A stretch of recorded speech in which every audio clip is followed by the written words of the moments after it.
ముందుగా మన తండ్రి అయిన దేవునికి, ప్రభు అయిన యేసుక్రీస్తు ద్వారా వేవేల కృతజ్ఞతాస్తుతులు చెల్లిస్తూ, ఈ యొక్క మార్నింగ్ ప్రేయర్ ద్వారా లేఖనం ఏమి చెప్పుచున్నది అని ఆలోచించి అనేక మందిని ఆలోచింప చేయడానికి చేరువచ్చినటువంటి మీ అందరికీ ప్రభు అయిన యేసుక్రీస్తు నామములో శుభాభివందనములు తెలియజేస్తూ, సహోదరులు శివ గారి ప్రారంభ ప్రార్థన ద్వారా ఈనాటి మార్నింగ్ ప్రేయర్ కార్యక్రమమును మనం ప్రారంభించుకుందాము.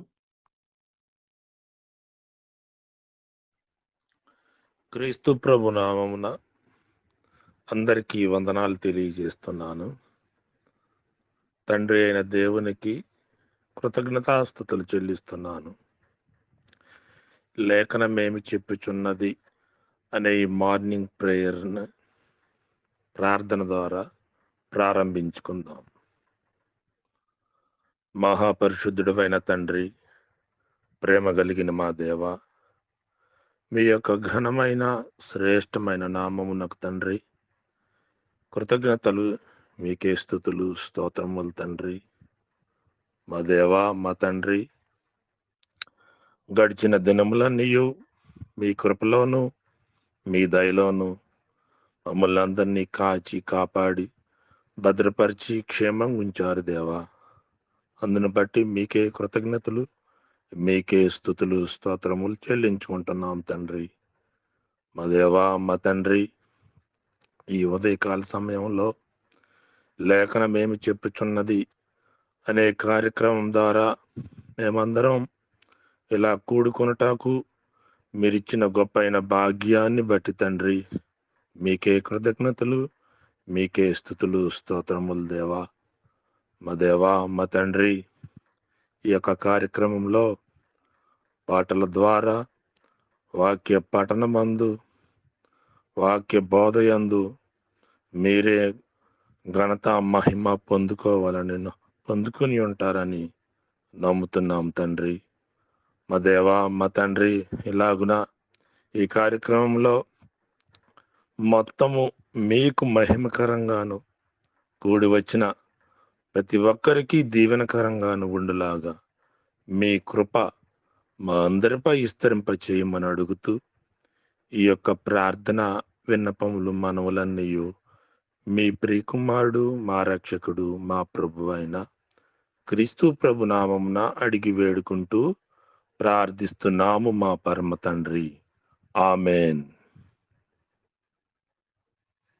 చక్కగా ప్రార్థన చేసినటువంటి సహోదరులు శివ గారికి వందనములు తెలియజేస్తూ, మొదటి కీర్తనగా సహోదరులు లాలయ్య గారు పాడి వినిపిస్తారు. రెండవ కీర్తనగా సహోదరులు స్వామి గారు పాడి వినిపిస్తారు.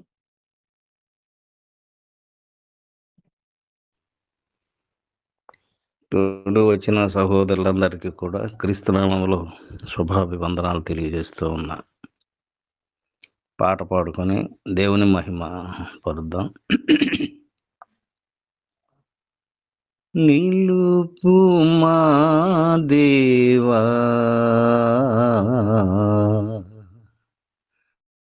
నీ సన్నిధిలో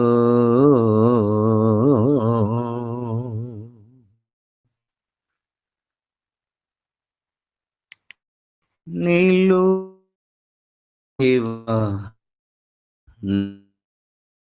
నీ దేవా నీ సన్నిధిలో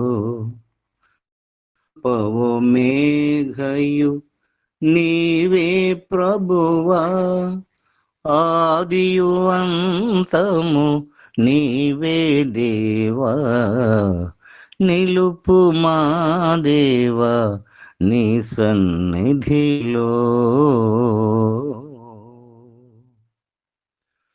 మమ్ముల ప్రేమించి నీ రక్తముతో మా పాపములను కడిగియున్నావు.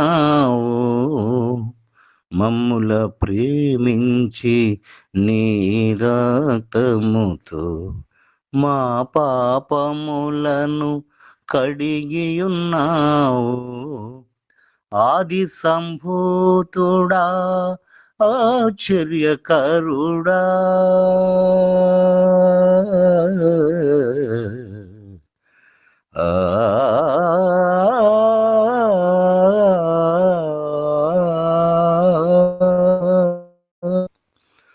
ఆది సంభూతుడా ఆశ్చర్యకరుడా నీ నామమునకే మహిమ ప్రభావం నీ నామమునకే మహిమ ప్రభావం నిలుపు మా దేవ నీ సన్నిధిలో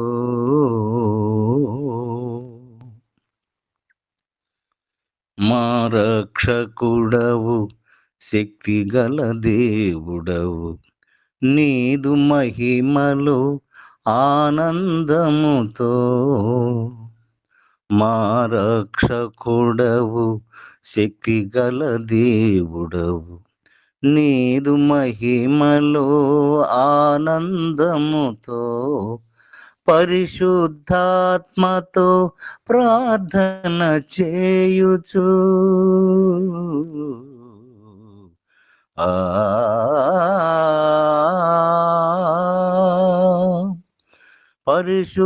పరిశుద్ధాత్మతో నీ నామమునే స్తుతించెదను నీ నామమునే స్తుతించెదను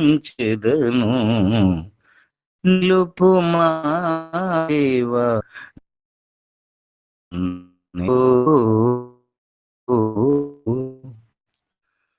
అద్వితీయుడు లోచన కర్తవు నిత్య నివాసివి నిర్మల హృదయుడా అద్వితీయుడవు ఆలోచన కర్తవు నిత్య నివాసివి నిర్మల హృదయుడా నిరుపమాన దివ్య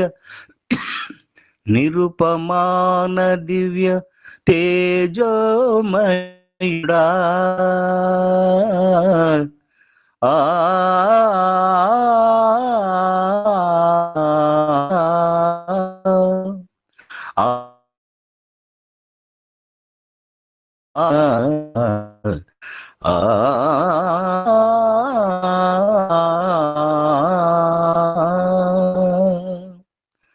నిరుపమాన దివ్య తేజోమయుడా నీ నామమునకి స్తుతియు ఘనతయు నీ నామమునకి స్తుతియు ఘనతయు నిలుపు మా దేవ నీ సన్నిధిలో అల్పవు మేఘయు నీవే ప్రభువా ఆదియు అంతము నీవే దేవా నిలుపు మా దేవ నీ సన్నిధిలో నిలుపు మా దేవా నీ సన్నిధిలో.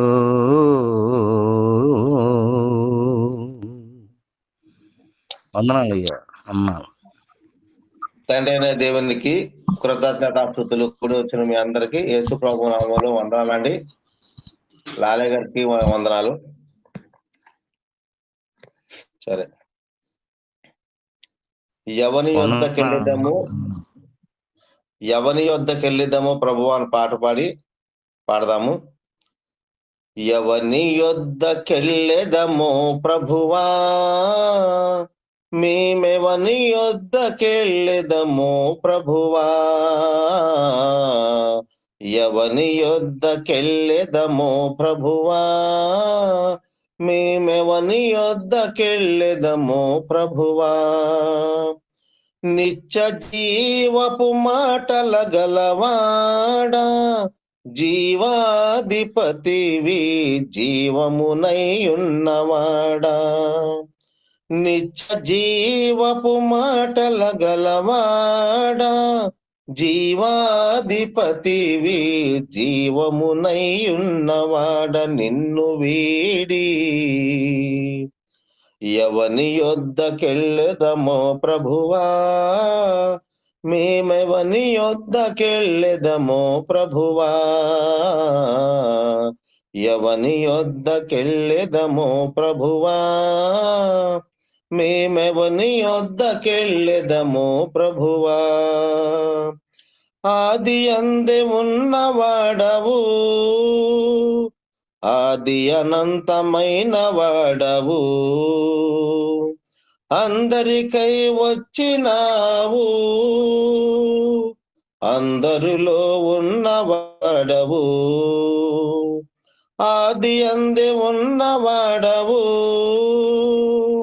ఆది అనంతమైన వాడవు, అందరికై వచ్చినావు, అందరిలో ఉన్నవాడవు.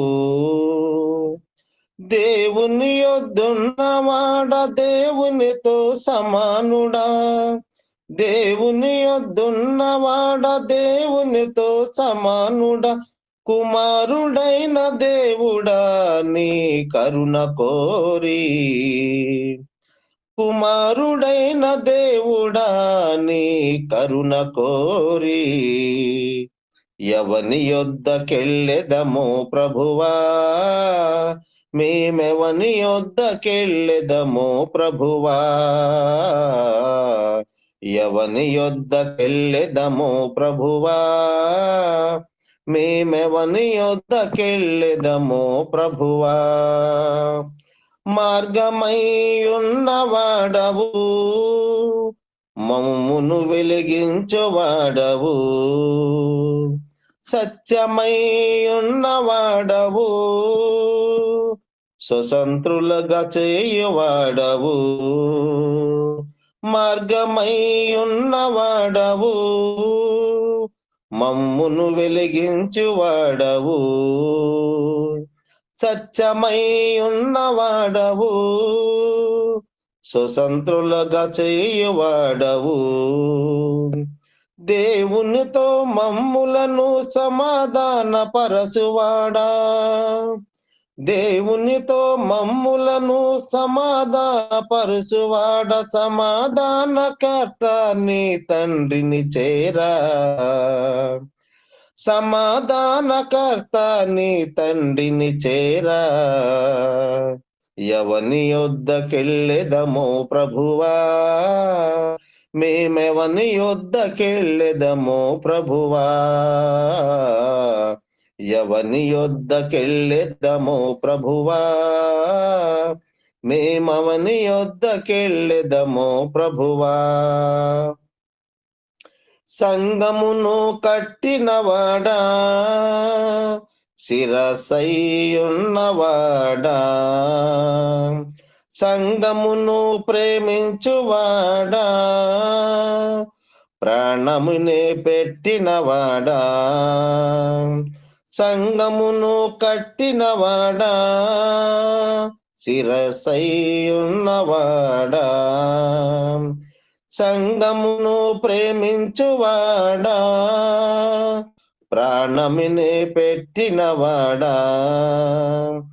దేవునికై మమ్ములను స్వరత్వమిచ్చుకొన్నవాడా, దేవునికై మమ్ములను స్వరత్వమిచ్చుకొన్నవాడా, మా దేవా మా ప్రభువా నిన్ను వీడి, మా దేవా మా ప్రభువా నిన్ను వీడి, ఎవని యొద్దకెళ్ళెదమో ప్రభువా, మేమెవని యొద్దకెళ్ళెదమో ప్రభువా.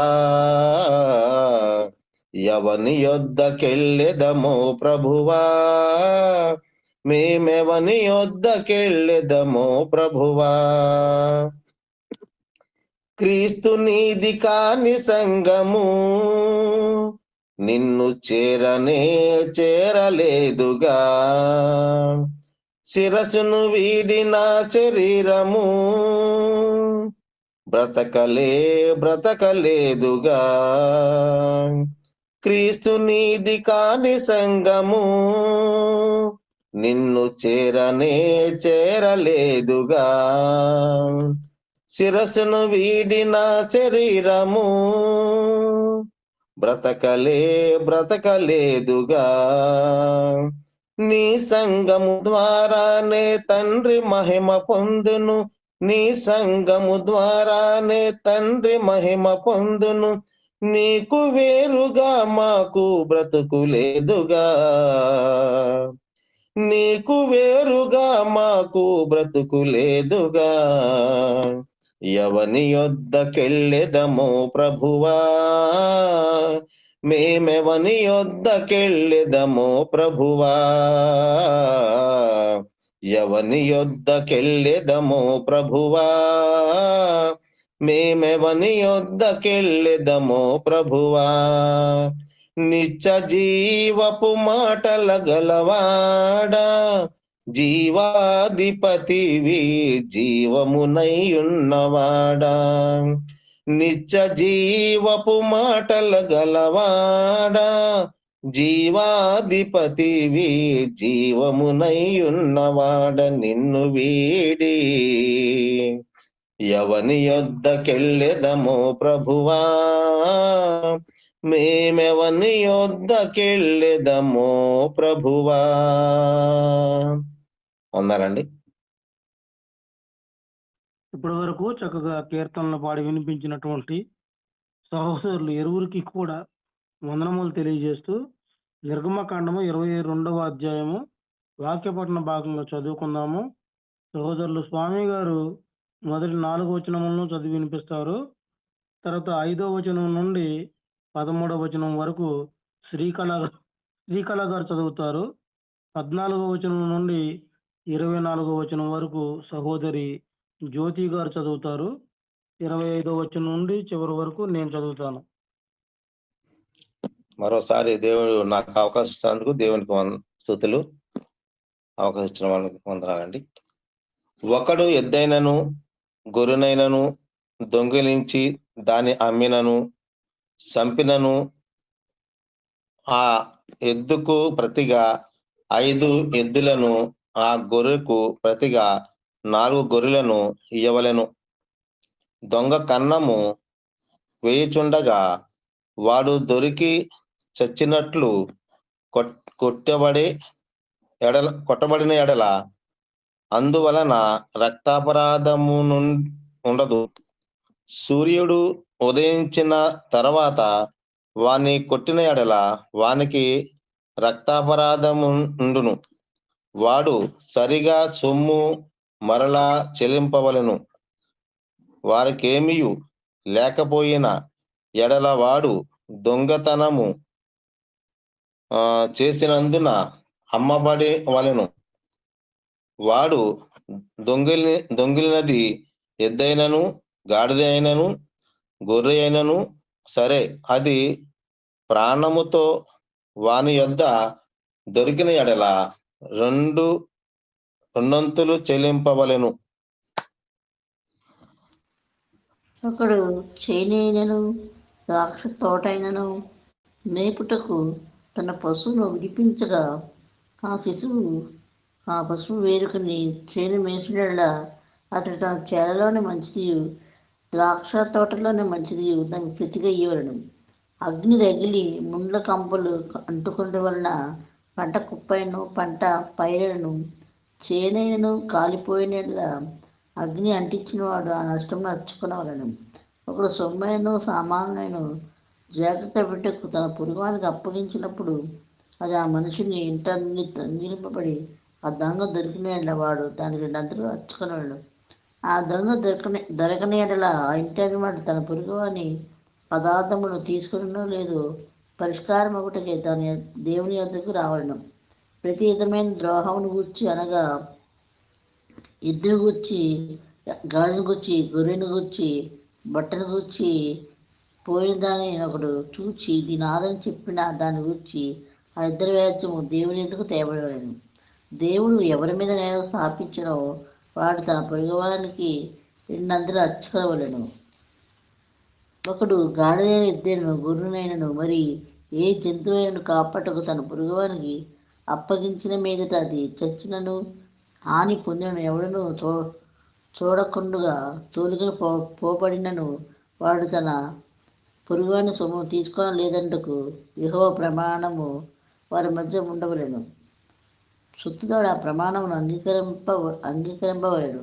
ఆ నష్టమును అచ్చుకొనక్కలేదు. అది నిజముగా వారి వద్ద నుండి దొంగిలింపబడిన యెడల సొత్తుదారునికి ఆ నష్టమును అచ్చుకొనను. అది నిజముగా చేర్చబడిన యెడల వాడు సాక్ష్యం కొరకు దాన్ని తేవవలెను. చీల్చబడిన దాని నష్టమును అచ్చుకొనక్కర్లేదు. ఒకడు తన పొరుగువాని యొద్ద దేనిని బలి తీసుకుని పోగా దాని యజమానుడు దాని వద్ద లేచినది హాని పొందినను చచ్చిన దాని నష్టమును అచ్చుకొనవలెను. దాని యజమానుడు దానితో ఉండి యెడల దాని నష్టం అక్కర్లేదు. అది అద్దె యెడల అది దాన్ని అద్దెకు వచ్చెను.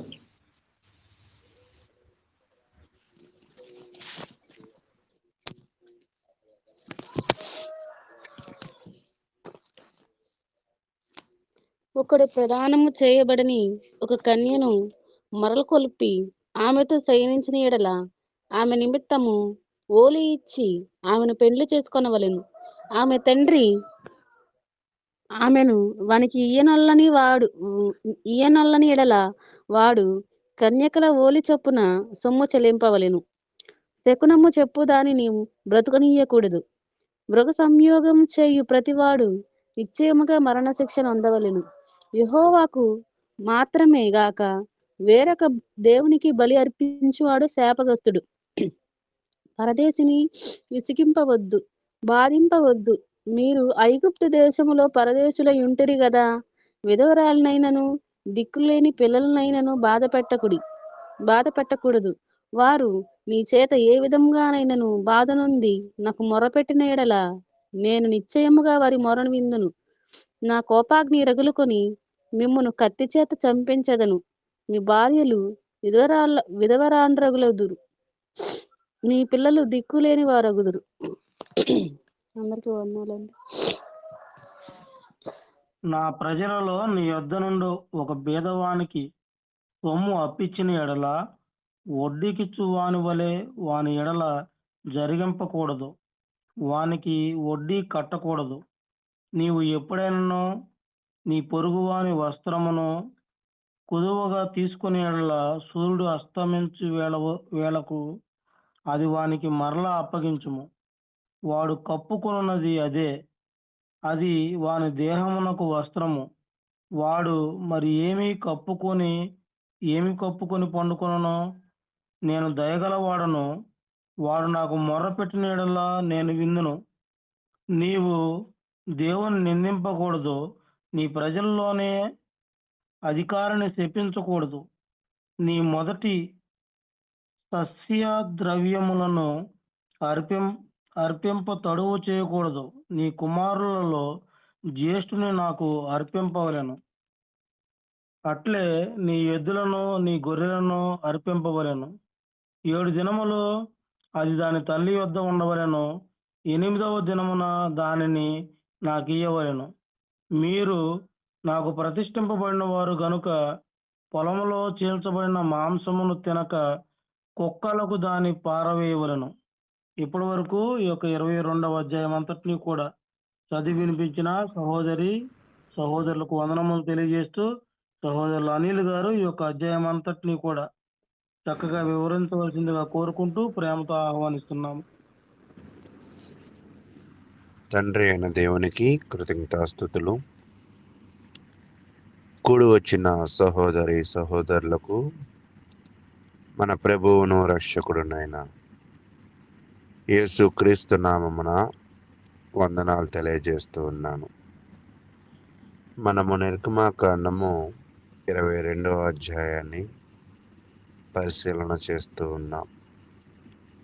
అయితే ప్రియులారా, మనము ఎంత మేరకు ఈ నిర్గమాకాండాన్ని లోతుగా అధ్యయనం చేస్తూ ఉంటామో, లేదా వ్యక్తిగతంగా చదువుతూ ఉంటాము, మనకి ఆ యొక్క ధర్మశాస్త్రము మీద ఒక పట్టు లభిస్తూ ఉంది. అప్పుడు వారు చేసే పనులను బట్టి వాళ్ళు సరైన విధంగా ఉన్నారా, లేదు ఎక్కడ పొరపాటు చేస్తూ ఉన్నారో మనము గుర్తించడానికి చాలా అవకాశం ఉంటుంది. ఈ 22వ అధ్యాయం అంతా కూడా ప్రప్రథమంగా 2 భాగాలుగా మనం చూడవచ్చు. మొదటిది ఆస్తి చట్టాలు 1 నుంచి 15 వరకు చూస్తూ ఉన్నప్పుడు ఆస్తి చట్టాల గురించి దేవుడు తెలియజేస్తూ ఉన్నాడు. రెండవది 16 నుంచి 31 వరకు సామాజిక బాధ్యతలను గురించిన చట్టాలు. మొదటిది ఆస్తి చట్టాలు, రెండోది సామాజిక బాధ్యతలను గురించిన చట్టాలు. అంటే దేవుడు వీరికి ఎందుకు ఇన్ని చట్టాలు ఇస్తూ ఉన్నాడు? 21వ వచనం కొంచెం మనకి అర్థం అవడానికి అవకాశం ఉంటుంది. చూడండి, నిర్గమాకాండము 22వ అధ్యాయము 21వ వచనాన్ని నేను చదువుతూ ఉన్నాను. పరదేశిని విసిగింపవద్దు, బాధింపవద్దు. మీరు ఐగుప్తు దేశంలో పరదేశులై ఉంటిరి కదా. అంటే దేవుడు ఇక్కడ ఈ చట్టాల గురించి తెలియజేస్తున్నప్పుడు ఆయన ఏం చెప్తున్నాడంటే, మీరు కూడా 430 సంవత్సరాలు బాధింపబడ్డారు, ఇతరుల చేత విసిగింపబడ్డారు, పరదేశులుగా ఉన్నారు. అయితే మీరు అటువంటి పొరపాట్లు చేయవద్దు. మీరు బాధపడిన బాధను బట్టి మీకులాగా బాధపడే విధముగా ఎవరిని మీ దగ్గర వారిని విసిగించవద్దు అని చెప్తున్నారు. రెండవది 31వ వచనాన్ని మనం చూద్దాం. మీరు నాకు ప్రతిష్ఠింపబడిన వారు గనుక. అంటే ఇక్కడ ఎందుకు ఈ చట్టాలు ఇచ్చాడు అన్న దాని గురించే కదా మనం మాట్లాడుతున్నాం. అంటే ఎవరిని బాధింపకూడదు, విసిగింపకూడదు అని నేర్పిస్తూ, అదే రీతిగా ఏం చెప్తున్నాడంటే, ఈ చట్టాలను, ఈ యొక్క నియమాలను ఎందుకు మీరు ఆచరించాలి అంటే, మీరందరూ కూడా నాకు ప్రతిష్ఠింపబడ్డారు. దానిని ఇంకా బాగా అర్థం చేసుకోవాలంటే మీరు నాకు పవిత్రమైన వారై ఉండాలి. అంటే ఈ చట్టాలను దేవుడు వారికి ఎందుకు ఇచ్చాడంటే, వీళ్ళు అందరూ కూడా పవిత్రంగా ఉండాలి. కేవలము దైవ సంబంధమైన విషయంలో పవిత్రంగా ఉండడం కాదు కానీ, అన్ని విషయాలలో కూడా సరైన విధముగా ప్రవర్తించాలి అని దేవుడు ఆ ప్రజలను ఇటువంటి నియమాలు పెట్టాడు. మీరు కూడా చూడండి, ఏ దేశంలో అయితే చక్కటి నియమాలు ఉంటాయో, లా అండ్ ఆర్డర్ అంటూ ఉంటారు కదా, ఏ దేశంలో అయితే ఇవి స్ట్రాంగ్గా ఉంటాయో, బలంగా ఉంటాయో, ఆ దేశము చాలా చక్కగా అభివృద్ధిలోకి వెళ్ళడానికి కానీ, అక్కడ ప్రజలు సుఖ సంతోషాలతో జీవించడానికి కానీ, అనేకులు ఆ ప్రాంతాల్లో పెట్టుబడులు పెట్టడానికి కానీ వస్తూ ఉంటారు. అంటే దేవుడు కూడా ఈ యొక్క నియమాలను, ఈ యొక్క ఆజ్ఞలను ఎందుకు వీరికి తెలియజేస్తూ ఉన్నాడంటే, వీళ్ళందరూ కూడా పరిశుద్ధంగా ఉండాలని, రెండోది వీళ్ళ అందరూ కూడా ఇతరులతో సరైన బాంధవ్యాలను కలిగి ఉండాలని, సుఖ సంతోషాలతో వీళ్ళ జీవితాలను జీవించాలని దేవుడు ఇట్టి విధముగా వారికి ఈ నియమాలను పెట్టాడు. కాబట్టి ప్రతి నియమము కూడా ఈ కోణంలో ఆలోచించేయడానికి ప్రయత్నం చేయాలి. ఈ నియమాలలో ఇది నాకు నచ్చలేదు అని అనడానికి అవకాశము కూడా లేదు. మానవులమైన మనము దేవుడు నియమించిన లేదా దేవుడు విధించిన వాటిని మనకి నచ్చలేదు, నేను ఇలా ఉండలేను, నేను ఇలా మాత్రమే ఉండగలను అని అనడానికి అవకాశం అయితే లేదు. కాబట్టి ఒక వ్యక్తి దేవునికి ఇష్టడుగా జీవించాలి అంటే, ఒక వ్యక్తి పవిత్రంగా జీవించాలి అంటే, ఒక వ్యక్తి సుఖ సంతోషాలతో జీవించాలి అంటే ఈ నియమాలను ఖచ్చితముగా అతను పాటించేవాడిగా ఉండాలి. కాబట్టి కొన్ని విషయాలను మనం నేర్చుకునే ప్రయత్నం మనం చేద్దాం. అయితే ఈ యొక్క అధ్యాయంలో కొన్ని అంశాలు ఉన్నాయి. ఏమిటి అంటే, మొట్టమొదటిగా దొంగతనము గురించిన చట్టాలు. 1 నుంచి 4 వచనాలు చూస్తూ ఉన్నప్పుడు దొంగతనము గురించిన చట్టాలు వివరిస్తూ ఉన్నాడు. ఈ విభాగంలో దొంగతనానికి అవసరమైన పరిహారాన్ని వివరిస్తూ ఉంది. ఒక వ్యక్తి ఒక ఎద్దును లేదా గొర్రెను దొంగిలించి దానిని వధించినా లేదా అమ్మినా అతను ఒక ఎద్దుకు బదులుగా 5 ఎద్దులను మరియు ఒక గొర్రెకు బదులుగా 4 గొర్రెలను తిరిగి చెల్లించాలి. పరిహారము అనే పదము అర్థం ఏమిటి అంటే, శాంతిని నెలకొల్పడము, పోగొట్టుకున్న దానిని తిరిగి స్థాపించడము అనే అర్థం. అంటే దేవుడు ఇక్కడ ఎవరి వైపు ఆలోచిస్తూ ఉన్నాడంటే, ఏ వ్యక్తికైతే ఆస్తి ఉందో అతనిని దేవుని చట్టాలతో అతన్ని సంరక్షిస్తూ ఉన్నాడు. దేవుడు ఎలా ఆలోచిస్తూ ఉన్నాడంటే, ఒక వ్యక్తి తప్పు చేయకుండా, తప్పు చేస్తే ఆ తప్పును మరలా ఒక రకంగా మాఫీ చేయడానికి, శాంతిని నెలకొల్పడానికి, పోగొట్టుకున్న దాన్ని తిరిగి ఇచ్చినట్లయితే ఆ యజమానికి, ఈ దొంగతనం చేసేవారికి, ఆ ప్రాంతానికి మేలుకరంగా ఉంటుంది అనే ఉద్దేశంతో ఈ చట్టాన్ని దేవుడు తెలియజేశాడు. 1 తీసుకున్నవాడు 5 లేదా 4 తిరిగి చెల్లించాలి అంటే ఎక్కువ శాతం దొంగతనం చేయడానికి ఇష్టమైతే పడరు. తర్వాత 5 నుంచి 6 వచనాలు ఆస్తి నష్టము గురించిన చట్టాలు. ఈ వచనాలు మేత మేసే జంతువుల వల్ల లేదా అగ్ని వల్ల కలిగే నష్టానికి పరిహారం గురించి తెలియజేస్తాయి. ఒక వ్యక్తి తన పశువులను ఇతరుల పొలంలో మేయనిస్తే అతను తన సొంత పొలంలోని ఉత్తమమైన దాని నుండి పరిహారము చెల్లించాలి. నేను చెప్పుచున్న విషయాలు మీరు గ్రహిస్తున్నారని నేను అనుకుంటూ ఉన్నా. ఒక వ్యక్తి తన జంతువులను ఇతర పొలాలలో మేపితే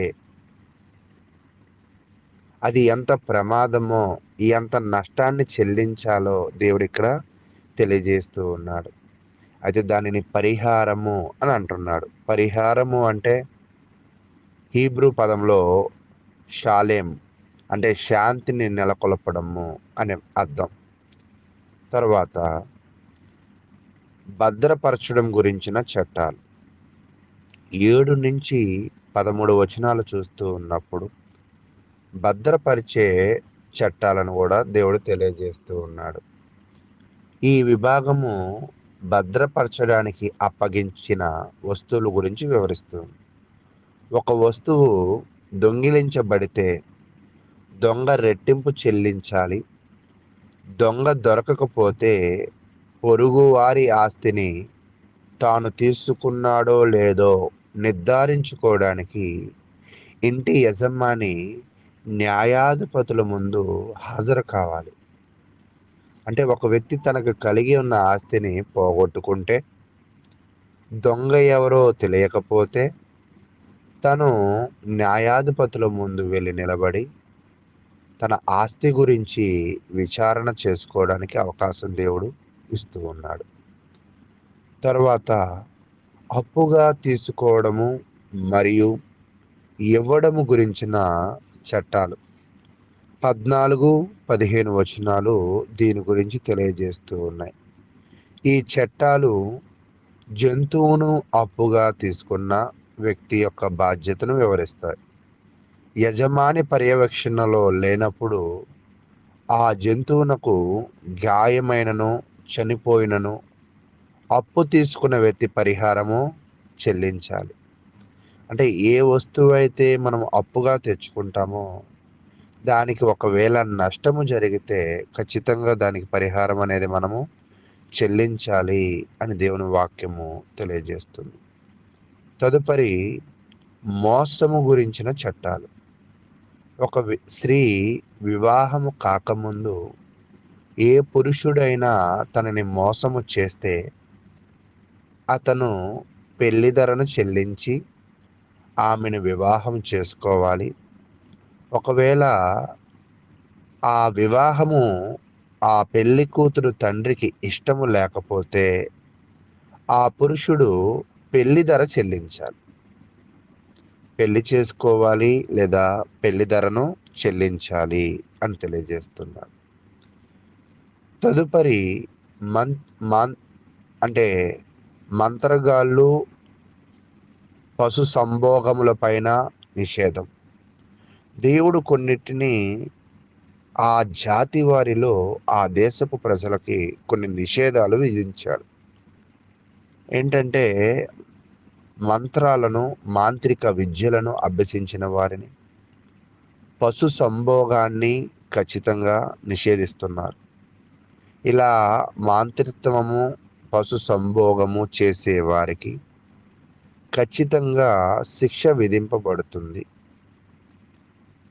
ఇక్కడ మంత్రిత్వము చేసేవారు కాదు కానీ ఆ మంత్ర విద్యను ఆచరించే వ్యక్తిని కూడా సూచిస్తూ ఉంది. కాబట్టి 18-19 వచనాలు ఏం చెప్తున్నాయంటే మాంత్రిత్వము చెప్పిన దానిని అనుసరించిన పశు సంభోగాలని మనం చేసిన ఖచ్చితంగా మరణశిక్ష అనేది ఉంటుంది. తర్వాత విగ్రహారాధన బలులు గురించిన చట్టాలు. దేవునికి మాత్రమే మనము బలులు అర్పించాలి అని ఇక్కడ బాగా నొక్కి చెప్తూ ఉన్నాడు. తదుపరి విదేశీయులు, వితంతువులు మరియు అనాథల పట్ల వ్యవహరించే నియమాలు. గతంలో వీళ్ళు కూడా విదేశీయులుగా ఉన్నారు కదా, వీళ్ళు కూడా వితంతువుల అనాథలుగా ఉన్నారు కదా, ఎంతగానో బాధలు పడ్డారు కదా, అలా ఇతరులను మీరు బాధ పెట్టకుండా అక్కడ వారిని మీ దేశంలో మీ మధ్యలో వాళ్ళని రక్షించాలి అని చెప్తున్నాడు. ఒకవైపు దేవునిని ఆరాధించాలని చెప్తున్నాడు, మరొక వైపు ఏం చెప్తున్నాడంటే ఇతరుల ఎడల మేలుకరంగా ప్రవర్తించాలి అనే విషయాన్ని చెప్తూ ఉన్నాడు. కాబట్టి ప్రియులారా, ఈ విషయాలన్నీ చూస్తున్నప్పుడు కింద మనం ఇప్పుడు 9వ పాయింట్ అప్పు ఇవ్వడము వడ్డీకి ఇవ్వడము గురించిన చట్టాలు. ఈ చట్టము తోటి ఇశ్రాయేలుల నుండి వడ్డీ వసూలు చేయడాన్ని నిషేధిస్తుంది. మరియు అంటే ఏదైనా పొరుగు అనేది మనం తీసుకుంటే మరలా ఉదయం వచ్చే లోపల అతని ఎడల మనం కరుణ న్యాయాన్ని చూపించాలి అని చెప్తుంది. ఇటు బీదవారి పట్ల మనం ఎలా ఉండాలి, వారి దగ్గర వడ్డీ వసూలు చేయకూడదు. వాళ్ళు ఏదైతే తనఖా పెట్టారో దానిని మనం ఏం చేయాలంటే ఇవ్వవలసిన వారమై ఉన్నామని తెలియజేస్తూ ఉన్నాడు. తదుపరి 10వ విషయం దేవుడు మరియు నాయకుల పట్ల గౌరవం. ఈరోజు దేవుడు ఏం చెప్తున్నాడంటే నీకు పైన నాయకుడిగా, అంటే సంఘములో ఒకవేళ సేవకుడు అవ్వచ్చు, కుటుంబంలో తండ్రి అవ్వచ్చు, అలాగే ఇక్కడ కూడా ఏం చెప్తున్నాడంటే దేవుణ్ణి గౌరవించాలి, నాయకులను గౌరవించాలి అని తెలియజేస్తూ ఉంది. తదుపరి నైవేద్యాలను తొలి సంతానానికి సంబంధించిన నియమాలు 29-30 వచనాలు. ఇశ్రాయేలీలందరూ పంటలలో కుమారులలో ప్రథమ ఫలాన్ని, తొలి సంతానాన్ని, పశువులను దేవునికి అర్పించాలి అని తెలియజేస్తూ ఉన్నాడు. 12వ విషయం ఏమిటి అంటే పరిశుద్ధతకు పిలుపు. ఈ ఆజ్ఞలన్నీ కూడా ఎందుకు ఇచ్చానంటే మీరు పరిశుద్ధంగా ఉండాలి, పవిత్రంగా ఉండాలి. అయితే జంతువులను కానీ, అడవి జంతువులు చీల్చిన మాంసమును తినకూడదు పిలుపుతో ఈ యొక్క దానిని ముగిస్తూ ఉన్నాడు. కాబట్టి మరి పొలంలో చీల్చబడిన మాంసములను తినక దానిని కుక్కలకు వేయాలని దేవుని వాక్యం తెలియజేస్తూ ఉంది. కాబట్టి ఈ ఆజ్ఞలన్నిటినీ కూడా వీళ్ళు పవిత్రంగా ఉండాలి, పరిశుద్ధంగా ఉండాలి అనే విధానంతో దేవుడు వీరికి ఇస్తూ ఉన్నారు. కాబట్టి ఆస్తి యొక్క వివరాలను గురించి, సామాజిక బాధ్యతల గురించి ఈ అధ్యాయం వివరిస్తూ ఉంది. ఇప్పటి వరకు ఓపికగా విన్న మీ అందరికీ కూడా వందనాలు. ఇప్పటి వరకు చక్కగా ఈ యొక్క 22వ అధ్యాయం అంతటిని కూడా వివరించిన సహోదరులు అనిల్ గారికి వందనములు తెలియజేస్తూ, ఇప్పటి వరకు జరిగిన కార్యక్రమం అంతటి విషయమై తదుపరి దేవకన్న గారి మెసేజ్ కొరకు కూడా ప్రార్థన చేయవలసిందిగా సహోదరులు యేసుపాదం గారిని ప్రేమతో కోరుకుంటూ ఆహ్వానిస్తున్నాము.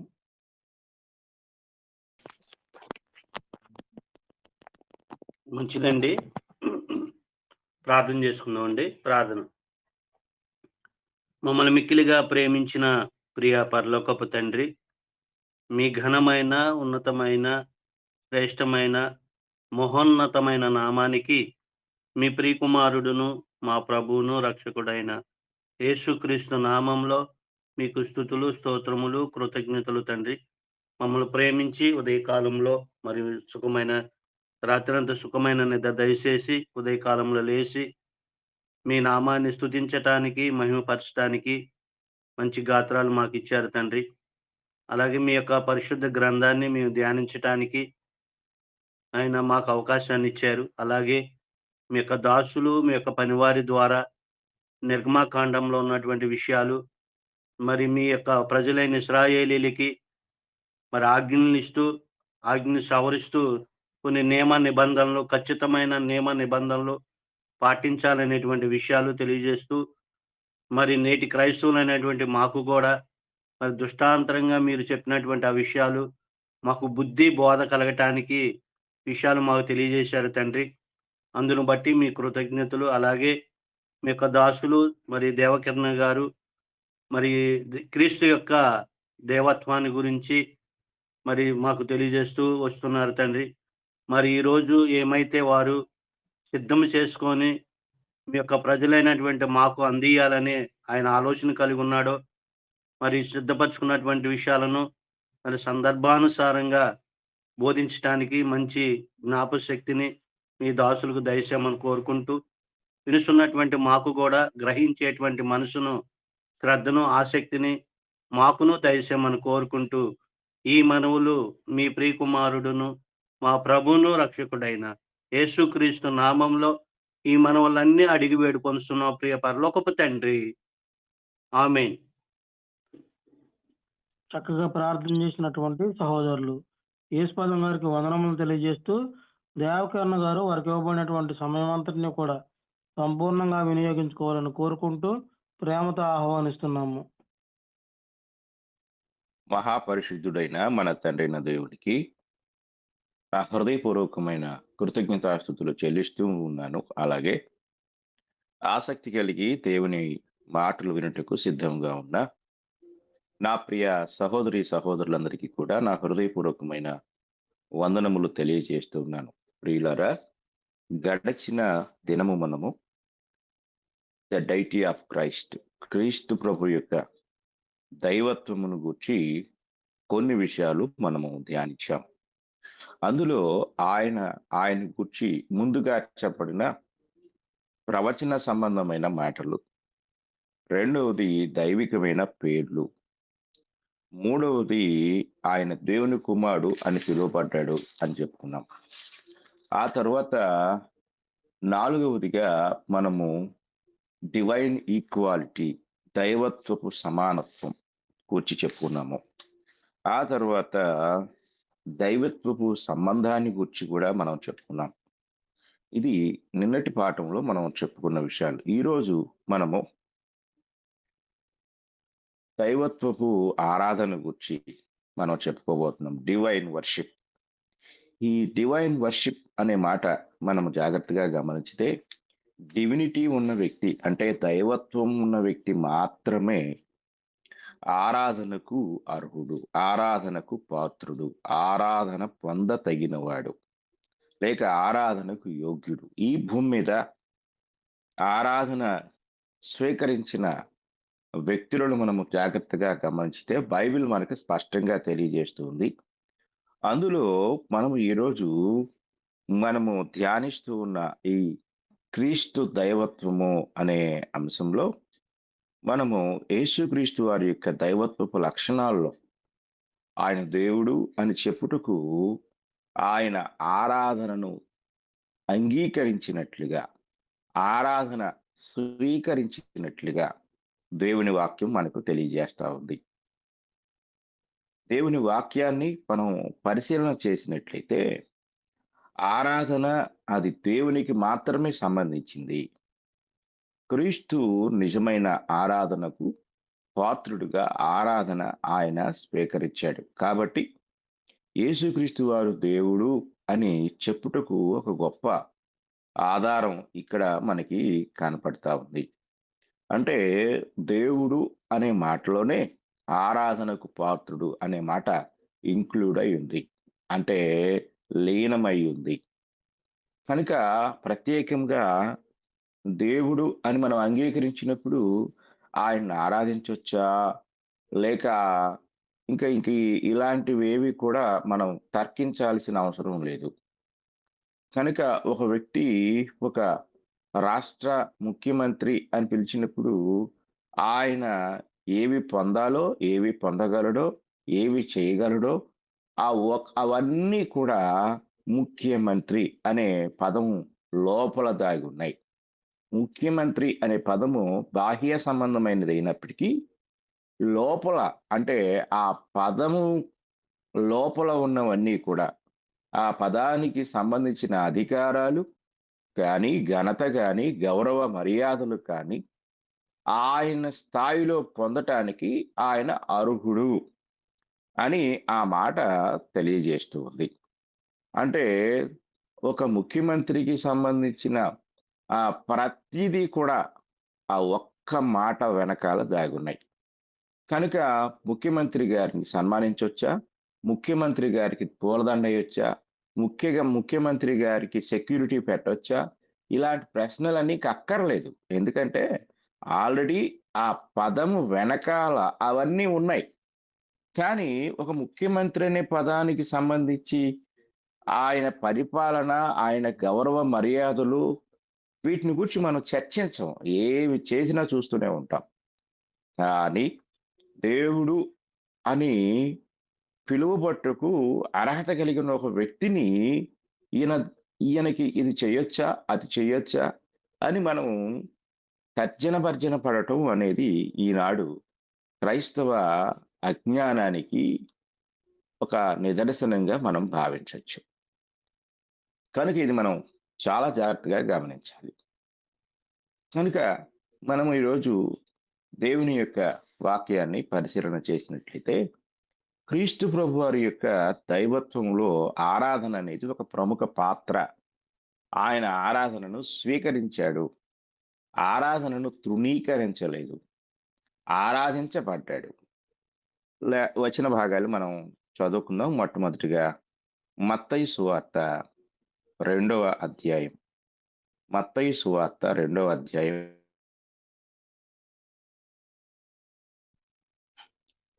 మత్తయి సువార్త 2వ అధ్యాయము 2వ వచనాన్ని మనం చదువుకుందాం. ఈ 2వ వచనం ఇలా తెలియజేస్తుంది: యూదుల రాజుగా పుట్టిన వాడెక్కడ ఉన్నాడు? తూర్పు దిక్కున మేము ఆయన నక్షత్రమును చూచి ఆయనను పూజింపవచ్చితమని చెప్పిరి.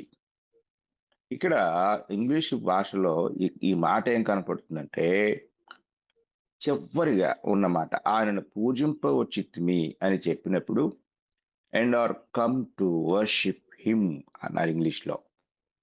వర్షిప్ హిమ్, ఆయనను పూజింపవచ్చితిమి. ఈ యొక్క వర్షిప్ హిమ్ అనే మాటని మనము గ్రీకు మూలంలోనికి వెళ్దాం. గ్రీకు మూలంలోనికి వెళ్తే గ్రీకు మూలంలో ఏం ఏం చెప్పబడింది? ఆ యొక్క వర్షిప్ హిమ్ అనే మాట, పూజించుట అనే మాట ఏం తెలియజేస్తుంది అనేది మనము జాగ్రత్తగా ఆలోచించినట్లయితే అక్కడ ప్రొసుకూనియో అనే మాట గ్రీకులో వ్రాయబడింది. దీనికి ఎలాంటి ఇంటర్ప్రిటేషన్ ఇవ్వాల, వ్యాఖ్యానం ఇవ్వాల, సరాసరి కొన్ని పదాలకి ఇంకా రకరకాల పర్యాయ పదాలు ఉంటాయి. కానీ ఇక్కడ ఒకే ఒక మాట వర్షిప్ అనే మాట తర్జుమా చేయబడింది. ఈ వర్షిప్ అనే మాట మనకి క్రొత్త నిబంధనలలో 54 వచనాల్లో 65 సార్లు కనపడుతుంది. కనుక జాగ్రత్తగా మనం ఆలోచించినట్లయితే యేసుక్రీస్తు వారు ఆరాధించబడినట్లుగా, ఆయన ఆరాధనకు పాత్రుడుగా ఉన్నట్లుగా అనేక సంఘటనలు, అనేక సందర్భాలు మనకు తెలియజేస్తుంది.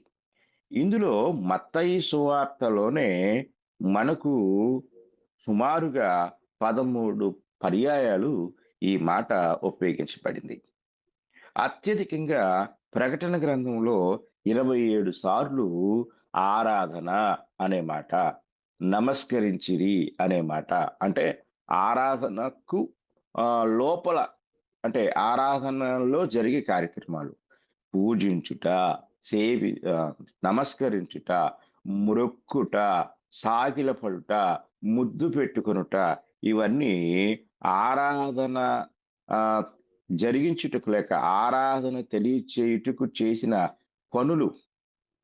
కనుక జాగ్రత్తగా మనం గ్రహించవలసిన వారమై ఉన్నాం.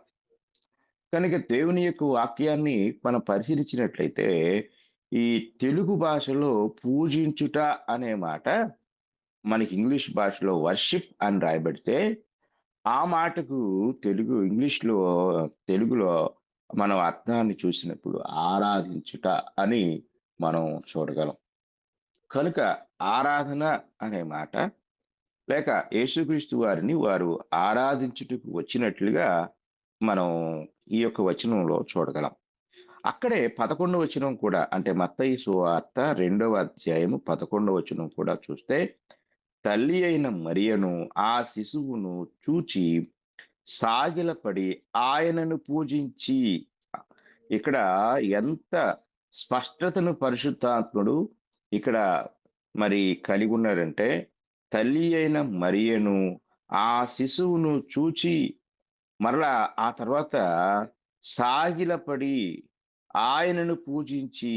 ఇక్కడ వాళ్ళిద్దరిని పూజించలేదు, వాళ్ళిద్దరికీ సాగిలపడలేదు, కానీ ఆయనకు సాగిలపడ్డారు, ఆయన్ను పూజించారు. తమ పెట్టెలు విప్పి బంగారమును, సాంబ్రాణిని, బోళమును కానుకలుగా ఆయనకు సమర్పించిరి. యూదులు ఆరాధనకు వెళ్ళేటప్పుడు ఒట్టి చేతులతో వెళ్ళకూడదు అనే ఒక నియమం ధర్మశాస్త్రంలో ఉంది. కనుక వారు ఒట్టి చేతులతో రాకుండా వారు కానుకలు పట్టుకొచ్చారు, ఆయనకు కానుకలు తీసుకొని వచ్చారు. ఇది ఎంత జ్ఞానయుక్తమైన విషయమో మనము చాలా జాగ్రత్తగా పరిశీలించవలసిన వారమై ఉన్నాం. తర్వాత మత్తయి సువార్తలోనే ఇంకొక వచనాన్ని కూడా మనం చదువుకున్నట్లయితే 14వ అధ్యాయము, మత్తయి సువార్త 14వ అధ్యాయము 33వ వచనాన్ని మనం చదువుకున్నట్లయితే, అక్కడ అంతటా ధోనిలోనున్నవారు వచ్చి నీవు నిజముగా దేవుని కుమారుడు అని చెప్పి ఆయనకు మ్రొక్కిరి. ఇక్కడ మ్రొక్కిరి అనే మాట మనం చూసినప్పుడు ఇక్కడ ఒక ఇంగ్లీష్లో ఈ మాట కనపడుతుంది, the ship came and worshipped him అనే మాట. అంటే ఆయన వారు ఆరాధించారు, అంటే ఆరాధించుటలో ఒక సూచన, అంటే ఆరాధనకు సూచన ఆ మ్రొక్కుట అనేది, పూజించుట అనేది. కనుక ఇక్కడ మనం గ్రహించవలసిన విషయం ఏంటంటే, ఆరాధన భావాన్ని వారు వ్యక్తపరిచారు, వారి హృదయంలో ఆయనను స్తుతించారు, ఆయనకు సాగిలపడ్డారు, ఆయనకు మ్రొక్కారు. ఇవన్నీ కూడా ఆరాధించినట్లుగా మనం జాగ్రత్తగా గమనించగలం. అలాగే మత్తయి సువార్తలోనే ఇంకొక వచన భాగాన్ని మనం చదువుకున్నట్లయితే 9వ అధ్యాయము, మత్తయి సువార్త 9వ అధ్యాయము 18వ వచనంలో కూడా ఈ మాట మనకి కనపడుతుంది. ఆయన ఈ మాటలు వారితో చెప్పుచుండగా, ఇదిగో ఒక అధికారి వచ్చి ఆయనకు మ్రొక్కి, నా కుమార్తె ఇప్పుడే చనిపోయినది, అయినను నీవు వచ్చి నీ చెయ్యి ఆమె మీద ఉంచుము, ఆమె బ్రతుకునెను. ఇక్కడ రిలేటెడ్ గా 2 విషయాలు కనపడుతున్నాయి. ఏంటి ఈ 2 విషయాలంటే, ఒకటి, ఆయనకు మరణం పైన అధికారం ఉంది కాబట్టి మ్రొక్కుటకు ఆయన పాత్రుడు. ఒక అధికారి అనే మాట మనము చాలా జాగ్రత్తగా పరిశీలించినట్లయితే, ఈ ఈ యొక్క అధికారి ఎవరు అనే విషయాన్ని జాగ్రత్తగా మనం పరిశీలన చేసినప్పుడు, ఇతడు ఒక రోమీయుడు. ఒక రోమీయుడైన వ్యక్తి వచ్చి యేసుక్రీస్తు దగ్గర మ్రొక్కాడు అంటే, నమస్కరించాడంటే, సాగిలపడ్డాడు అంటే అది చాలా జాతి విరుద్ధమైన కార్యం. ఎందుకంటే ఒక రోమీయుడు ఒక బానిస వారికి, అంటే యూదులు ఎవరు? వారి చేత పరిపాలించబడుతున్న బానిసలు. ఒక బానిసకి మ్రొక్కటం అనేది అది చాలా తమ జాతిని, తమ అధికారాన్ని అంతటినీ కూడా కించపరచడం, అవమానించడం అవుతుంది. కానీ ఇక్కడ ఈయన యేసుక్రీస్తు వారిలో ఏం చూశాడు అంటే, దైవత్వాన్ని చూశాడు. ఆయన స్పష్టంగా చెప్తున్న మాట ఏంటంటే, అయినను, చనిపోయినది అయినను నీవు వచ్చి నీ చెయ్యి ఆమె మీద ఉంచుము, ఆమె బ్రతుకునెను. బ్రతుకుతుంది అంటే యేసుక్రీస్తు వారిలో ఆయన ఒక యూదుడని, ఒక మనిషి అని, ఆయన ఒక బానిస అని, అలాంటి భావంతో ఆయన మాట్లాడటం లేదు. ఆయనలో దైవత్వాన్ని, ఆ దైవత్వంలో మరణం పైన అధికారం కలిగిన వాడు అనే విషయాన్ని ఆయన హృదయపూర్వకంగా గ్రహించి ఆయన స్పష్టంగా చెప్తున్నాడు, అయ్యా నీకు ఇష్టమైతే బ్రతికించను, బ్రతుకుతుందేమో అనో సంశయాస్పదమైన మాటలు ఉపయోగించకుండా నీ చెయ్యి ఉంచుము, ఆమె బ్రతుకును అన్నాడు. అంటే ఎంత అద్భుతమైన అవగాహన ఆ యొక్క రోమా సైనిక అధికారికి కనపడింది, కలిగింది. ఆయన పట్ల ఆయనకున్న గ్రహింపు ఏమిటి? ఇది మనం చాలా జాగ్రత్తగా గమనించాలి. కనుక దేవుని యొక్క వాక్యాన్ని మనం పరిశీలన చేసినట్లయితే, క్రీస్తు ప్రభు యొక్క దైవత్వాన్ని గుర్తించిన వారు ఆయనను ఆరాధించారు, ఆయనకు మ్రొక్కారు, ఆయనకు సాగిలపడ్డారు. ఇది చాలా అద్భుతమైన విషయం. అలాగే లూకా సువార్త మనం చదువుకున్నట్లయితే 24వ అధ్యాయం, లూకా సువార్త 24వ అధ్యాయం 52వ వచనాన్ని మనం చదువుకుందాం. 52వ వచనంలో, వారు ఆయనకు నమస్కారము చేసి మహా ఆనందముతో యెరూషలేమునకు తిరిగి వెళ్ళి, చూడండి ఈ మాట మనం జాగ్రత్తగా గమనిస్తే, and they worshipped him and returned to Jerusalem with great joy. ఇది ఇంగ్లీష్ మాట. అంటే వారు యెరూషలేం తిరిగి వెళ్ళారు. ఆ ప్రారంభంలో వారు ఆయనకు నమస్కారం చేశారని తెలుగులో ఉంటే, ఇంగ్లీష్లో వారు ఆరాధించినట్లుగా, ఆరాధనకు చిహ్నమైన, ఆరాధనలో భాగమైన మ్రొక్కుట, నమస్కరించుట అనే ఆ యొక్క కార్యక్రమాన్ని వారు చేశారు. జాగ్రత్తగా మనం పరిశీలించవలసిన వారమై ఉన్నాం. కనుక దేవుని వాక్యాన్ని మనం పరిశీలించినట్లయితే, యేసుక్రీస్తు వారు దేవుడు అనే సత్యాన్ని వారు అంగీకరించినట్లుగా, అలాగే వారు ఆరాధించినట్లుగా దేవుని వాక్యము మనకు స్పష్టంగా తెలియజేస్తూ ఉంది. అయితే దోణిలో ఆయనకు మ్రొక్కినప్పుడు కానీ, ఒక అధికారి వచ్చి ఆయనకు నమస్కరించినప్పుడు, ఆయనకు నమస్కరిస్తున్నప్పుడు కానీ ఎక్కడా కూడా యేసుక్రీస్తు వారు వారిని,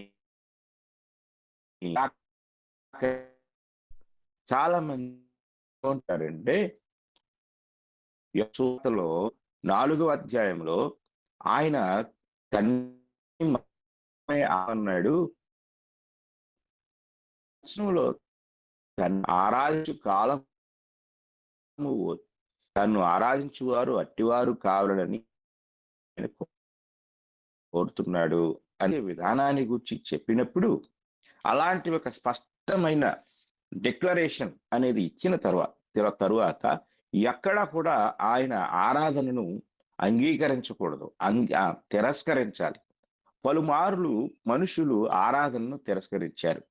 కొర్నేలి ఇంటికి అపోస్తుల కార్యం 10వ అధ్యాయంలో కొర్నేలి ఇంటికి పేతురు గారు వెళ్ళినప్పుడు ఆయన పేతురుకు పాదాల మీద పడినప్పుడు, సాగిలు పడినప్పుడు ఆ ఆరాధనను రిజెక్ట్ చేశాడు, అంటే తిరస్కరించాడు. దేవుడు మాత్రమే ఆరాధనకు పాత్రుడు, నీవు నేను కూడా సాటి మనుషులమే, నేను నీ వంటి నరుడనే అన్నాడు. కనుక మనుషులు ఆరాధనను తిరస్కరించారు, దేవుడు ఆరాధనను స్వీకరించారు, అంగీకరించారు. ఈ సత్యాన్ని మనం చాలా జాగ్రత్తగా గ్రహించవలసిన వారమై ఉన్నాం. కొంతమంది ఆయన ఆరాధనను కోరలేదు అంటూ ఉంటారు.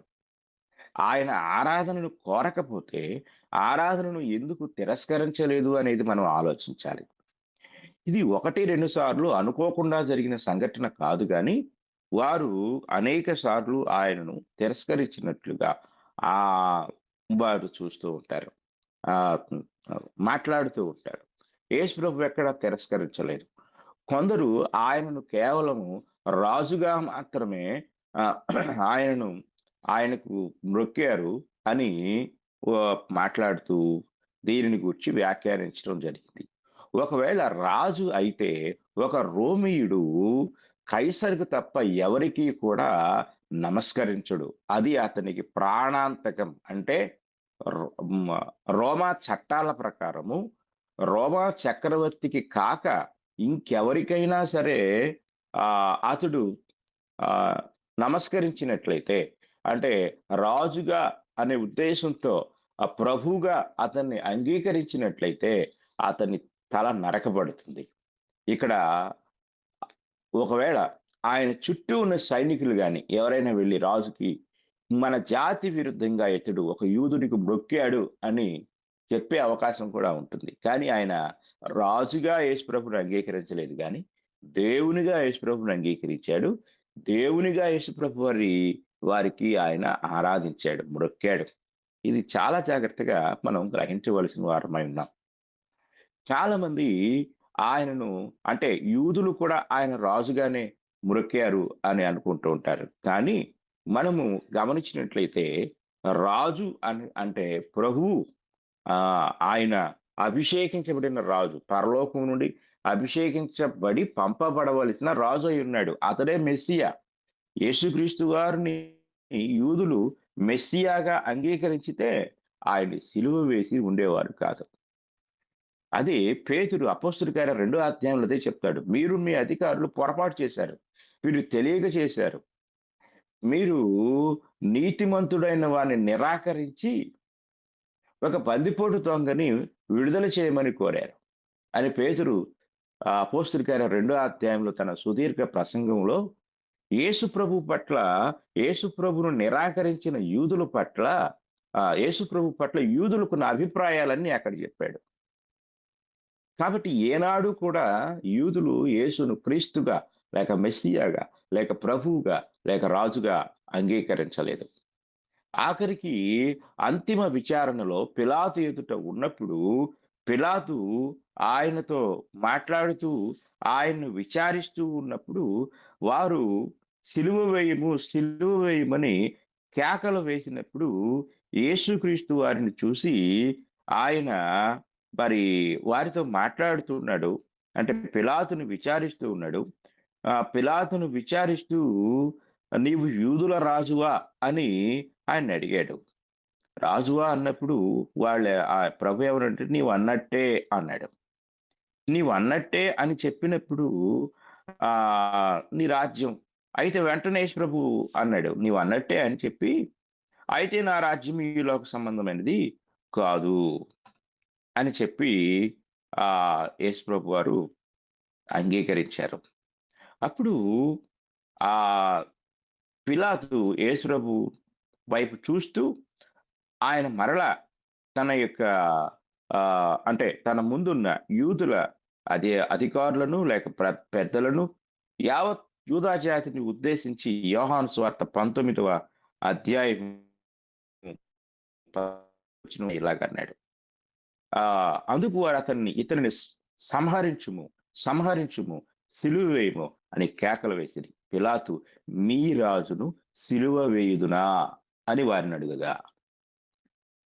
ప్రధాన యాజకులు, కైసరు తప్ప మాకు వేరొక రాజు లేడనిరి. ఇంకెక్కడ యూదులు యేసు ప్రభుని రాజుగా అంగీకరించి రాజుగా ఆరాధించారు, రాజుగా ఆయనకు మొక్కారు, రాజుగా ఆయనకు నమస్కరించారు. కనుక చాలా మంది కేవలం ఆయన రాజు అనే వారు మొక్కారని, రాజుగానే ఆయనను స్తుతించారనే తప్పు భావంతో ఉండిపోయారు. కానీ ఏనాడు యూదులు క్రీస్తుని రాజుగా గాని ప్రభుగా గాని లేక మెస్సియాగా గాని అంగీకరించలా. కొద్ది మంది మాత్రమే నతనీయేలు, అలాగే ఒక సమరయ స్త్రీ, ఇంకా కొద్ది మంది మాత్రమే, అలాగే పేతురు, ఇంకా కొద్ది మంది మాత్రమే ఆయన క్రీస్తుని, ఆయన మెస్సియా అని, మేము మెస్సియాను కనుగొన్నామని, ఆయన దేవుని కుమారుడని, ఇలాగ కొంతమంది మాత్రమే ఆయన్ను గుర్తించారు. కానీ యావత్ యూదా జాతి ఆయన్ను రాజుగా గాని, ప్రభువుగా గాని, క్రీస్తుగా గాని అంగీకరించాల. ఇది మనం తెలుసుకోవాలి. కనుక చాలా మంది యేసు ప్రభు యొక్క దైవత్వాన్ని గ్రహించటంలో ఇలాంటి పొరపాట్లు చేశారు. జాగ్రత్తగా మనం గ్రహించవలసిన వారమై ఉన్నాం.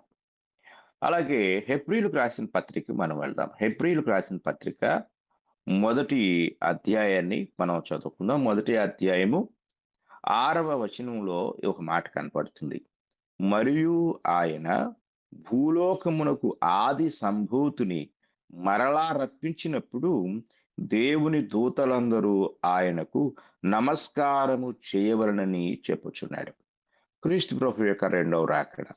ఆ రాకడలో ఆయన తన కుమారుణ్ణి లేక ఆది సంభూతుణ్ణి ఈ లోకానికి పంపించినప్పుడు దేవదూతలందరూ ఏం చేయాలంట? దేవదూతలందరూ కూడా ఆయనకు నమస్కారము చేయవాలి. ఇంగ్లీష్లో ఈ మాట ఏమంటుందంటే, and let all the angels of God worship him. All the angels of God, దేవదూతలందరూ కూడా ఆయనను ఆరాధించాలి. కనుక దేవదూతలు ఆయన్ను ఆరాధించాలి అని దేవుడు చెప్పాడు. అలాగే ఆయన ఈ లోకంలో ఉన్న ప్రతి ఒక్కరూ కూడా ఆయన్ను ఆరాధించాలి అనే నియమాన్ని, ఆరాధించుటకు ఆయన పాత్రుడనే నియమాన్ని, ఆల్రెడీ వాళ్ళు ఆరాధించిన సందర్భాలని కూడా మనము జాగ్రత్తగా గ్రహించగలం, గమనించగలం. యేసు ప్రభు వారు ఎక్కడ కూడా ఆయన ఆరాధనను తిరస్కరించినట్లుగా కానీ, అయ్యయ్యో నన్ను కాదు మీరు ఆరాధించాలి తండ్రిని అని ఆయన తిరస్కరించినట్లు కానీ ఆయన చెప్పలేదు. యోహాను సువార్త 5వ అధ్యాయము మనం చదువుకున్నట్లయితే, యోహాను సువార్త 5వ అధ్యాయము 22వ వచనం నుండి మనం చదువుకుందాం. తండ్రి ఎవనికిని తీర్పు తీర్చడు గాని తండ్రిని ఘనపరచున్నట్లుగా అందరును కుమారుని ఘనపరచవలనని. చూడండి, ఇక్కడ తండ్రిని ఘనపరచున్నట్లుగా అంటే తండ్రిని ఎలా కనపరుచున్నట్లుగా అందరును కుమారుని ఘనపరచవలనని. అంటే తండ్రి ఎలా కనపరచబడుతున్నాడో కుమారుడు కూడా అలాగే గనపరచాలి, ఆయన కూడా అలాగే గనపరచాలి. కుమారుని గనపరచవలని తీర్పు తీర్చుటకు సర్వాధికారము కుమారునికి అప్పగించి ఉన్నాడు. కుమారుని ఘనపరచని వాడు ఆయనను పంపిన తండ్రిని ఘనపరచడు. అంతే. ఎంత స్పష్టంగా దేవుని వాక్యం తెలియజేస్తా ఉంది.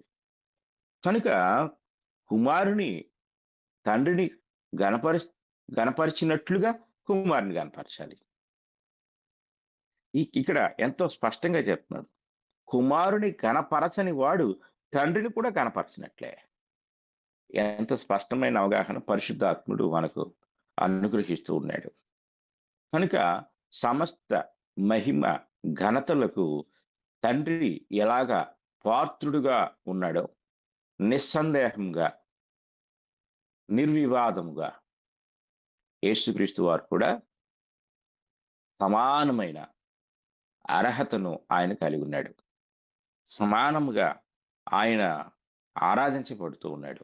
ఆరాధనకు పాత్రుడుగా ఆయన ఎంచబడినట్లుగా దేవుని యొక్క వాక్యము మనకు ఎంతో స్పష్టతను తెలియజేస్తా ఉంది.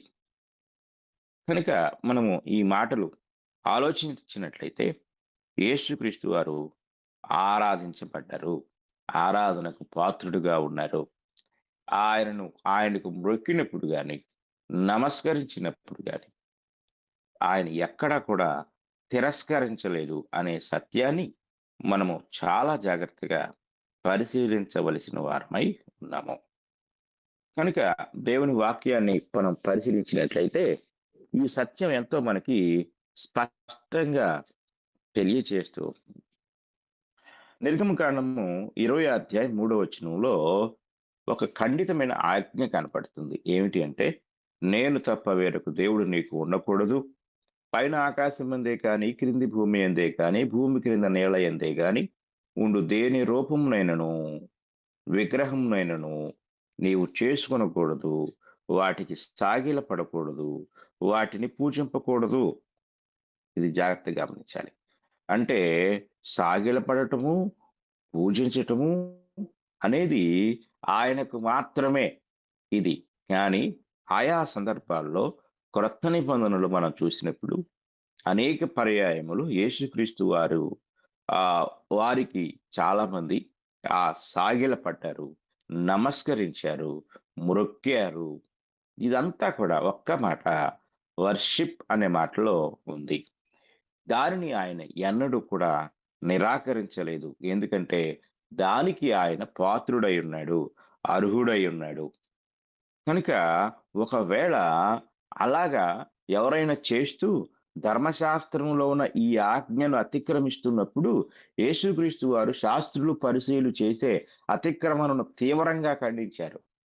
ఒకవేళ ఆయన ఆరాధనకు పాత్రుడు కాకపోతే నన్నెందుకు పూజిస్తున్నారు, నాకెందుకు నమస్కరిస్తున్నారు, నాకెందుకు సాగిల పడుతున్నారు, ధర్మశాస్త్రంలో ఉన్న ఈ మాట నీకు తెలీదా అని ఆయన ఖండించాలి.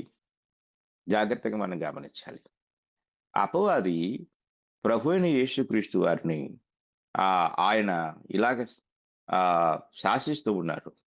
నాకు సాగిలపడు, నాకు మ్రొక్కు, నాకు మ్రొక్కితే ఈ లోక రాజ్యాలు వాటి వైభవం అంతా నీకు నేను అప్పగిస్తాను అని చెప్పాడు. మత్తయి సువార్త 4:9, 8-9 చదువుకుందాం.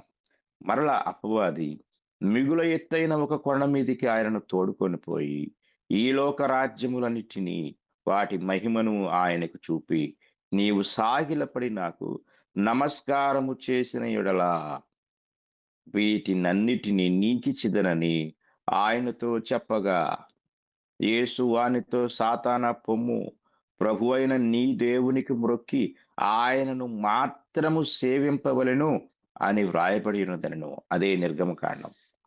ఆయన్నేకే మ్రొక్కాలి, ఆయన్నే పూజించాలి, ఆయన్నే సేవించాలి, ఆయన్నే ఆరాధించాలి. కనుక ఈ మాటలు మనం చాలా జాగ్రత్తగా పరిశీలించినట్లయితే ఇంగ్లీష్లో ఏముంటుంది అంటే, ఇక్కడ చాలా చక్కగా కనపడుతుంది. యేసు ప్రభు అంటూ ఉన్నాడు ఇక్కడ, thou shalt worship the Lord thy God and him only shalt thou serve అన్నాడు. అంటే ఎంత స్పష్టంగా తెలుగులో నీ దేవునికి మ్రొక్కి అనే మాట ఇంగ్లీష్లో ఎంత చక్కగా ఇక్కడ కనపడుతుందంటే, thou shalt worship the Lord thy God. ఆయనను మాత్రమే ఆరాధించాలి, ఆయనను మాత్రమే సేవించాలి. కనుక ఆయన ఈ విషయాన్ని ఎంతో స్పష్టంగా ఆయన బయలుపరుస్తూ ఉన్నాడు, తెలియజేస్తూ ఉన్నాడు. కనుక ఆయా సందర్భాల్లో ఆయనకు మ్రొక్కిన వారికి ఈ మాట ఆయన చెప్పాలి.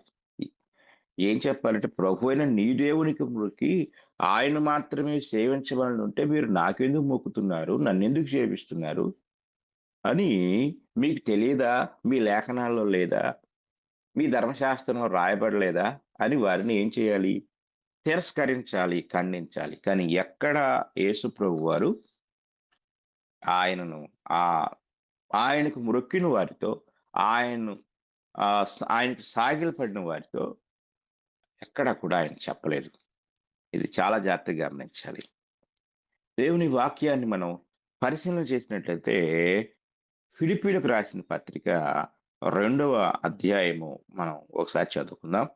2వ అధ్యాయము మనము చదువుకున్నట్లయితే 2వ అధ్యాయము 9వ వచనంలో ఇలాగ కనపడుతుంది. అందుచేతను పరలోకమందున్న వారిలో గాని, భూమి మీద ఉన్న వారిలో గాని, భూమి క్రింద ఉన్న వారిలో గాని ప్రతి వాని మోకాలును యేసు నామమున వంగునట్లును, ప్రతి వాని నాలుకయు తండ్రి అయిన దేవుని మహిమార్థమై యేసుక్రీస్తు ప్రభువని ఒప్పుకున్నట్లును, దేవుడు ఆయన అధికముగా హెచ్చించి ప్రతి నామమునకు పైనామమును ఆయనకు అనుగ్రహించెను.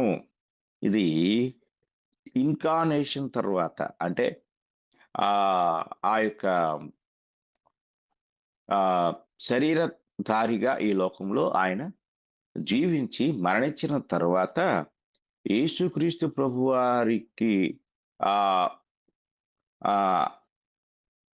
ఉన్న ఆధిక్యతను ఈ వచనాల్లో తెలియజేస్తూ ఉన్నాడు.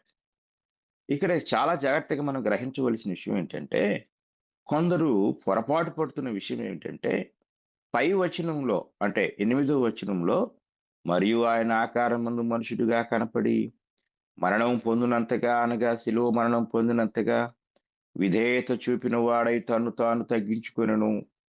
ఆయన తగ్గించుకున్నాడు కాబట్టి, విధేయుడయ్యాడు కాబట్టి ఆయనకు తండ్రి ఈ స్థితిని ఇచ్చాడు అంటున్నారు.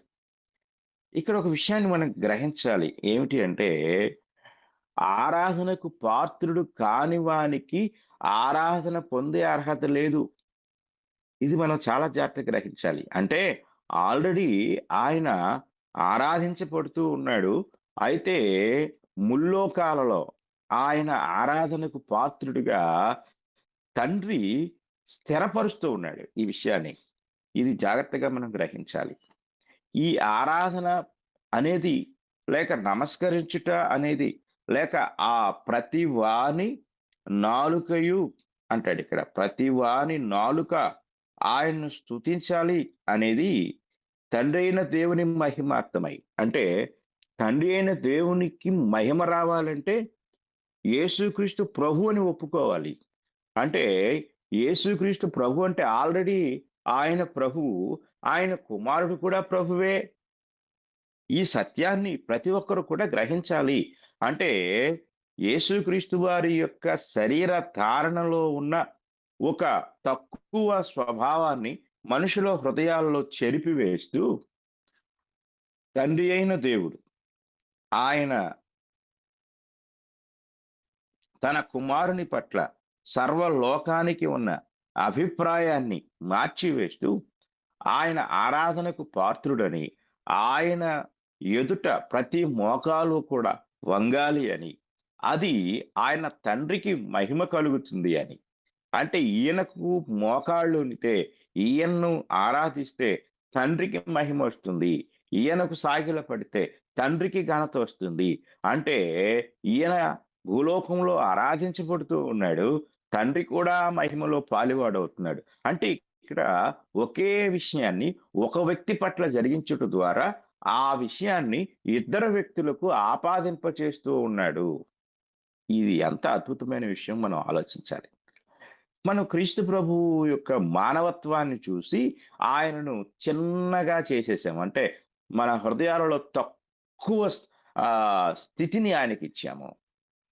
కానీ తండ్రి అయితే మన హృదయాల్లో ఉన్న ఆ తప్పు అభిప్రాయాన్ని తీసివేస్తూ, కాదు మీరు నన్ను మహింపరచాలంటే ముందు నా కుమారుని ఎదుట మోకాళ్ళునండి, ముందు నా కుమారుని ప్రతి నాలుక స్తుతించాలి, మీరు నా కుమారుని స్తుతించుట ద్వారా, నా కుమారుని ఎదుట మోకాళ్ళునుట ద్వారా, అంటే ఆయన ఆరాధించుట ద్వారా నన్ను కూడా మహింపరుస్తారు, నన్ను కూడా ఘనపరుస్తారు.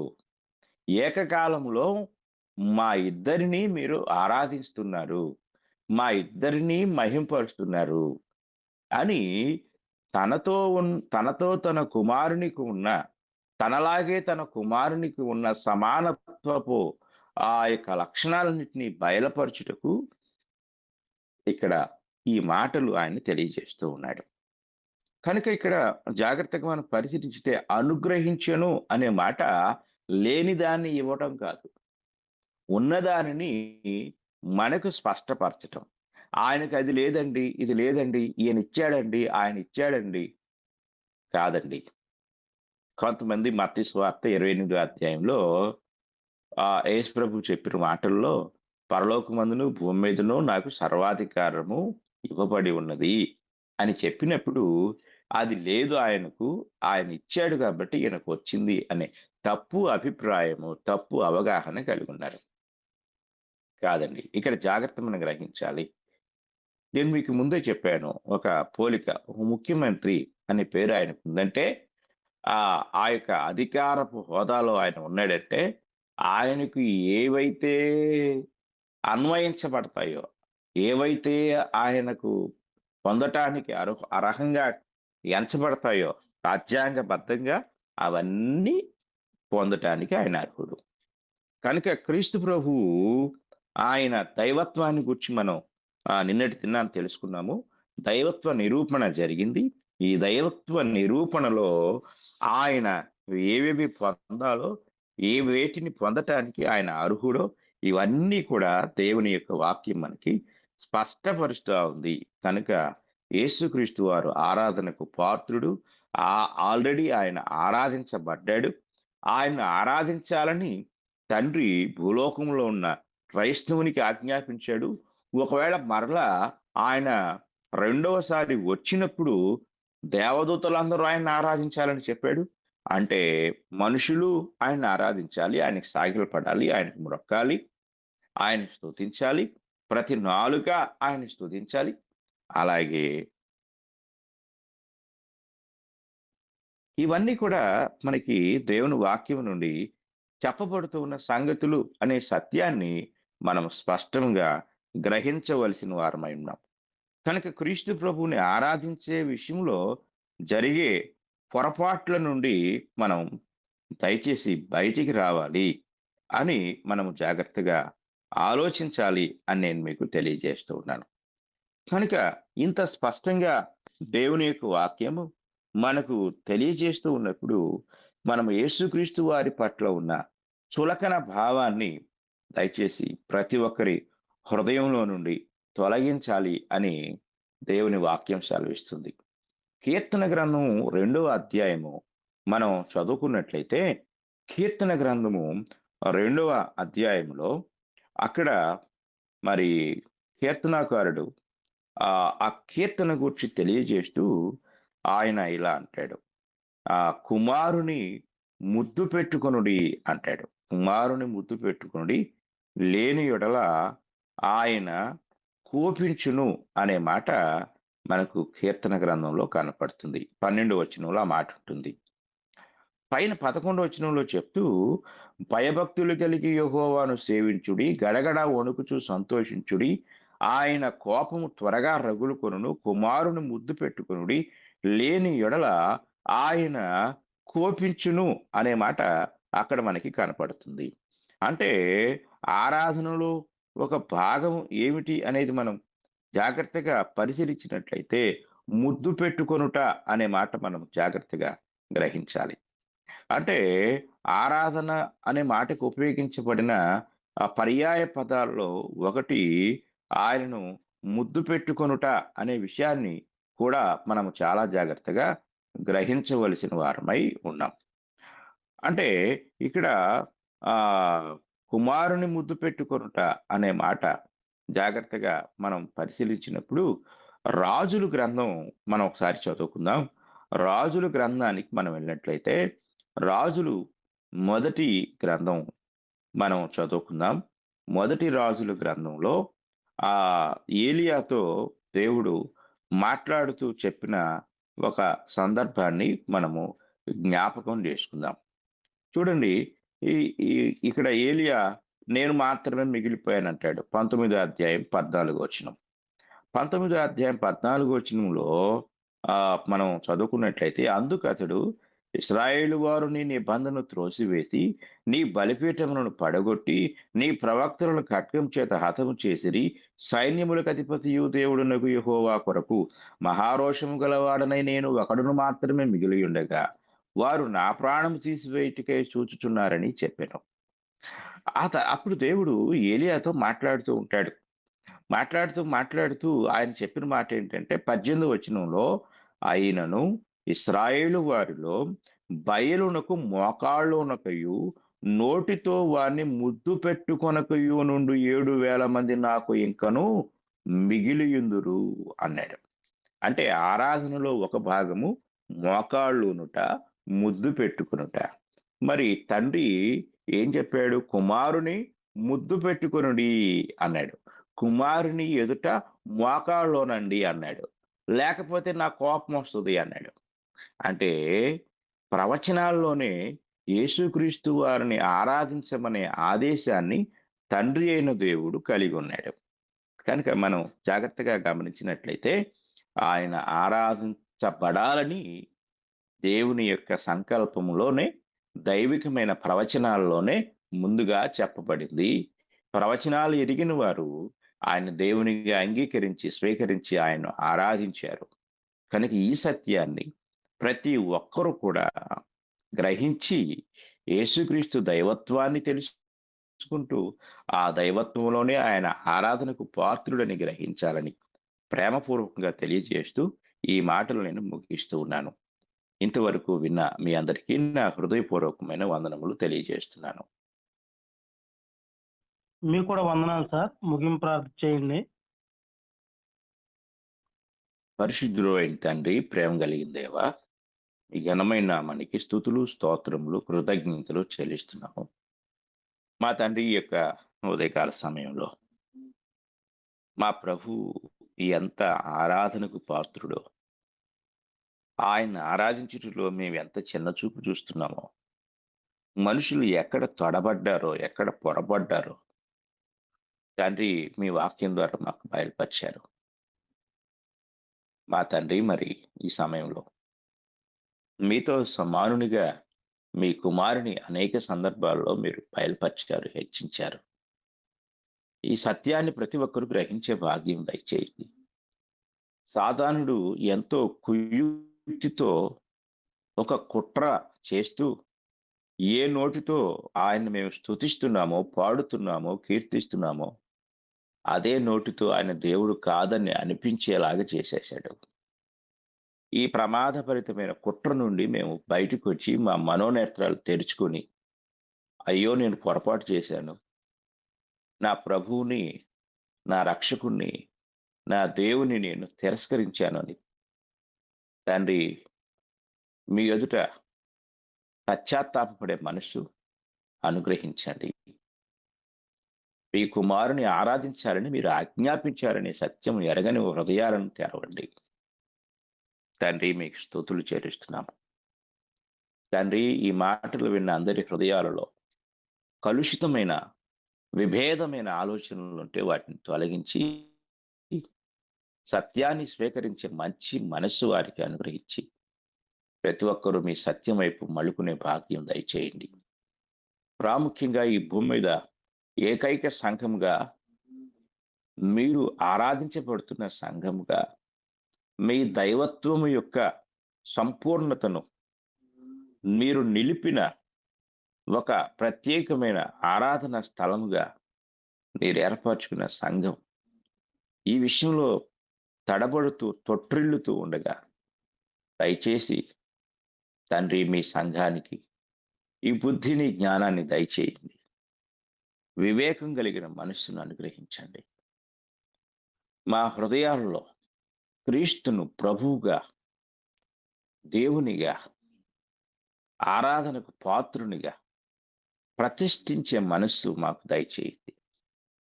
తండ్రి, మీకు స్తోత్రాలు చెల్లిస్తున్నాం. మా తండ్రి, ఈరోజు ఈ పాఠం విన్న వారందరినీ మీరు దీవించండి. మా తండ్రి, మరి ఇలాంటి జ్ఞానం అందరికీ అనుగ్రహించండి.